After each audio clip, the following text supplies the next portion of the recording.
Hello, Tim from Fair Play now on the 14th of April 2022 and just going into the Easter weekend here as from tomorrow. So I'm probably not going to do a video every day over Easter. Probably do a couple on a couple of the days, but not every day. So I'm going to have a little bit of time off just to relax and sort of have a good time.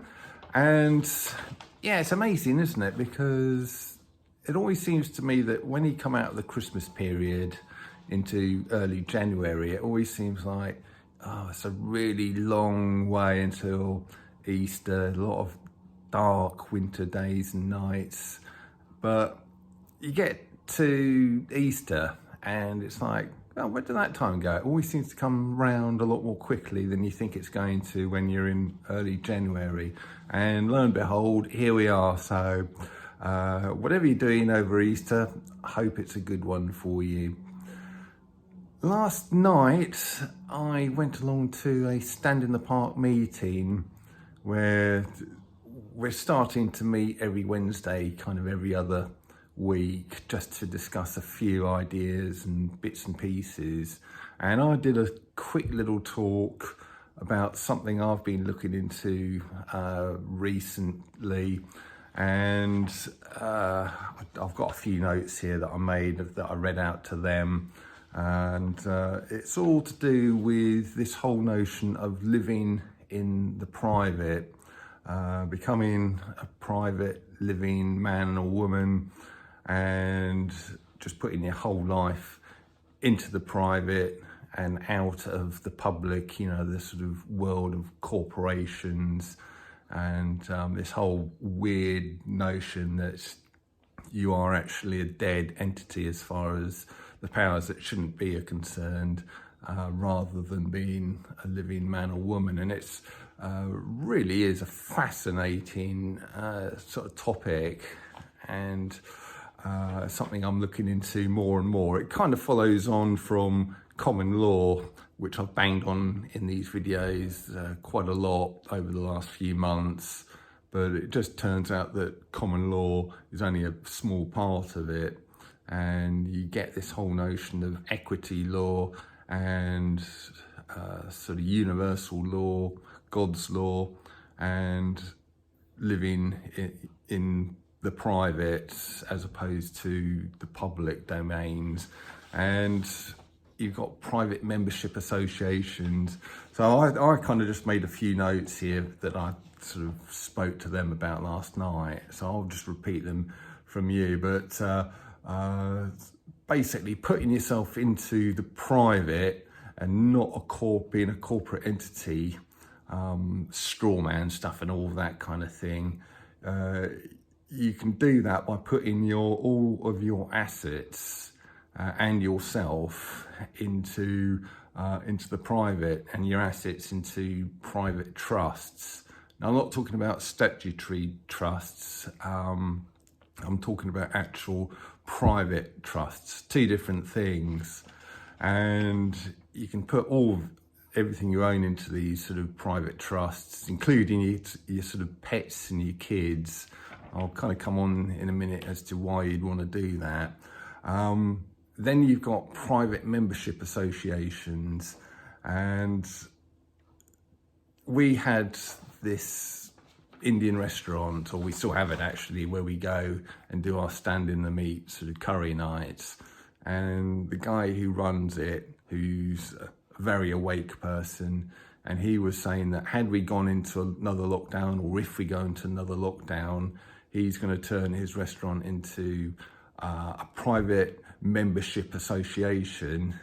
So what happens is you pay a fee, let's say £1 or £5 or £10, which then is taken off the cost of your first meal there.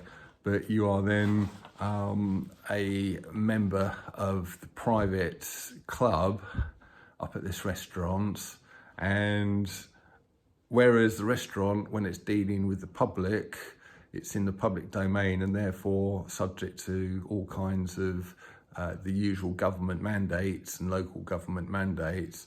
By being in the private, it's really just like him inviting you around for dinner at his sort of private house and sitting around his dining table and having a meal there.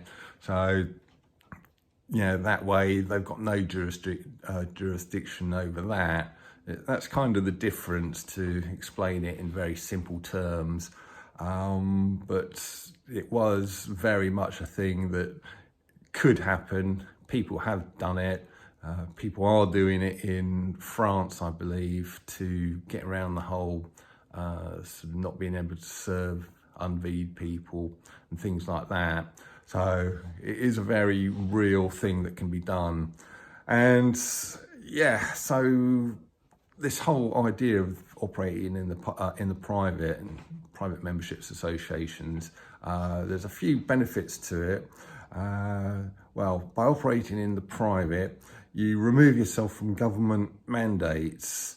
You can still meet, you can have drinks, meals, even in the middle of lockdowns, and you can do so quite lawfully and without sort of fear of punishment by sort of government goons.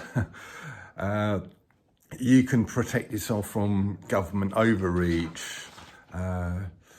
With the private trusts, you can put all of your assets into a private trust.